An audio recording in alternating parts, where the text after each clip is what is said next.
بسم الله والصلاة والسلام على رسول الله. اللهم صل وسلم على سيدنا محمد. مرحبا بكم أحباباتي في هذا الفيديو اللي جبت لكم فيه وصفة أكثر من رائعة تاع كسرة محشية. هذه الوصفة بعجينة سهلة، مقاديرها جد مضبوطة، والحشوة اقتصادية ومكوناتها كاينة في كل دار. وقبل ما نبدا معكم نتمنى اذا عجبكم الفيديو تاع اليوم ما تبخلوش عليا باللايك والاشتراك ومشاركة الفيديو مع الاهل والاصدقاء به تعم الفائدة. وبلا ما نذكركم انه مشاهدة الفيديو لازم يكون من البداية حتى النهاية باه تستفادوا من كل الملاحظات والشرح باه تجيكم الوصفة ناجحة. الوصفة هذه حضريها للغداء ولا للعشاء، رايحة توجد لك بالخف وبلا مجهود. استعملت في الحشو مكون يحبه الكبير والصغير اللي هو البطاطا. بسم الله نبدا معكم في الوصفة. عندي كمية تاع البطاطا، انا هذه الكمية اللي قاعدين تشوفوا فيها جاتني قد مع العجينة. نقطعها مكعبات صغيره باه ما تطوليش في الطياب. وانا البطاطا نحب نفورها، ما تديليش وقت طويل، ومملا كنسيت عليها وهي تفور ما رايحاش تتفتت، بالعكس اللي تغلى في الماء من الاحسن تفوروها. بعد ما طابت البطاطا ما طولتش خلاص في الطياب، يعني في دقيقه طابت. جربوا تفوروها، انا اكيد رايحه تعجبكم وتعتمدوا هذه الطريقه في كل وصفات تاعكم اللي تكون فيها البطاطا للحشو. ما متحافظ على البنه تاعها احسن من المغليه. كما قاعدين تشوفوا معستها كامل بهذه الاداه ولا بالفرشيطه اللي عندكم. نحط بشويه حتى كملت الكميه تاعي كامل. وكإضافة وباه نزيد في البنة تاع الحشو، زدت حبة تاع بصل كبيرة. بعد ما كنت دبلتها في شوية تاع ملح وزيت، نقصت عليها النار وخليتها حتى نشفت. وزدت 2 ملاعق كبار تاع جبن طري ولا تاع المثلثات. وزدت تاني باط تاع الطون بالزيت، هذا اختياري تقدروا تستغناو عليه. وتقدروا تاني تعوضوه اذا حبيتوا باللحم مرحي ولا دجاج مرحي. راكم تشوفوا في الطون ما نحيتلوش الزيت، البطاطا رايحه تمتصو كامل.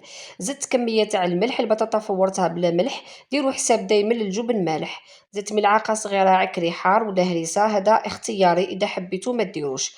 ملعقه صغيره عكري حلو، شويه فلفل اسود. نخلطها مليح ونخليها تروبوزي. دوكا راكم تشوفوا فيها طريه، كي تبرد شويه رايحه تتماسك. نرجع معكم للعجينه. فيها 800 غرام سميد رطب نوعيه ممتازه. زدت له 200 غرام فرينه، وتقدروا ديروها كامل بالفرينه ولا كامل بالسميد. رايحه نكمل باقي المقادير بهذه الملعقه الصغيره خلاص تاع القهوه. ما شكيتش كاينه دار ما فيهاش هذه الملعقه. درت بها 3 ملاعق صغار تاع السكر، 4 ملاعق صغار معمرين مليح تاع الملح، 2 ملاعق صغار خميره الخبز، 2 ملاعق صغار خميره كيميائيه. نخلط النواشف هادو كامل مع بعضاهم، ومن بعد نزيد كاس الا اصبع تاع الزيت. نخلط السميد مليح مع الزيت، وكيما نقولوا تاني نبسو السميد. نبدا نزيد في الكميه تاع الماء، عندي نص لتر تاع الماء، نديت هذا الكاس العياري. الماء دفيته شويه، في الشتاء ندفيه، في الصيف نستعمله مباشره. كمية الماء اللي نزيدها دايما نقول لكم راهي نسبية على حسب نوعية السميد. كاين السميد اللي يشرب يدي نص لتر هذه كامل في الكيلو تاع السميد. السميد تاعي هذا ما يشربش، قعد لي حوالي 10 سنتيلتر من الماء. نتوما بلو شوفوا، لازم تكون العجينة طرية بهذا القوام كما نعدت لكم. العجينه عجنتها في البيتخان، وزدت لها ملعقه كبيره تاع مارغرين. لازم كي تعجنوها تقطعوها. انا عجنتها في البيتخان، البيتخان على بالكم بلي ما يقطعش، يدور فقط العجينه. زدت عاودت قطعتها باليد حتى دخلت فيها الكميه تاع المارغرين هذيك كامل. شوفوا العجينه كيفاش تكون طريه.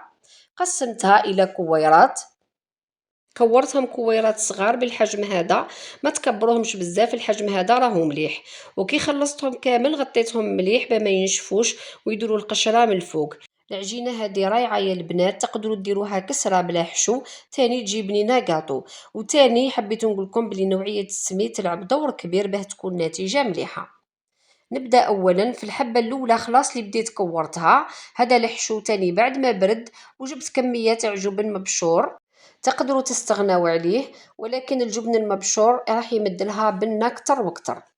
طرحت العجينه بسمك، لازم يكون السمك تاعها رقيق بزاف، ما يهمش الشكل تاعها اذا ما جاتش قد باسكو راح نلمها كامل. درت كميه تاع الجبن من التحت، وزدت كميه تاع البطاطا فوقو، وزدت كميه تاع الجبن من الفوق. ومن بعد نبدا نقفل فيها، راح نلمها بشويه كيما قاعدين تشوفوا، ونقفل عليها بشويه حتى تتلم كامل. اذا لقيتوا العجينه اللي من الفوق هذه زايده شويه نقصوا منها باه ما تجيكمش معجنه من الفوق. كاين خبزات كي لميتهم لقيت بلي العجينه زايده شويه من الفوق نحيتها وجمعت كامل واش نحيت درت بيهم كويره.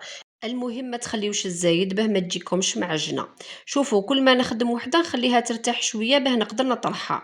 حطيت اللي خدمتها تروبوزي وبديت نخدم في وحده جديده بنفس الطريقه. حطيت كميه تاع الجبن كميه تاع البطاطا وكميه تاع الجبن. انا عاودتها لكم المره الثانيه باه تستفادوا اكثر. لميتها ونبدا نطرح في الاولى اللي خدمتها. خلاص لازم تطرحوها باليد. هذه ما تطرحوهاش بالرولو. لو كان تطرحوها بالرولو راح يخرج لكم الحشو. اطرحوها بشويه. ولا حبيتوا تستعملوا بابي كويسون باه يعاونكم كي تجيو تهزوها قطعوه دائري وطرحوا عليه مباشره وهزوا به وحطوها في الطاجين. انا هزيتها ما غلبتنيش مرفه نخبز الكسره. حطيتها على نار متوسطه وما تزيدوش النار وباه طيب حمرة كامل كيف كيف. بقاو تدوروا فيها في الطاجين رايحه تجيكم طيبه روعه كيما قاعدين تشوفوا فيها. كي بديت نطيب كانت النار زايده شويه. الاولى اللي بديت بها طابت لي شويه بزياده ومن بعد عدلت النار وكملت طيبت. جاو روعه. الطاجين تاع الحديد ما يحبش النار زايده ماشي كيما تاع الطين. كملت طيبت كل الكميه بنفس الطريقه. راكم تشوفوا في النتيجه تاعها النهائيه كسره محشيه اكثر من رائعه بعجينه بسيطه وسهله. مقاديرها مضبوطه حشوها اقتصادي وبنين.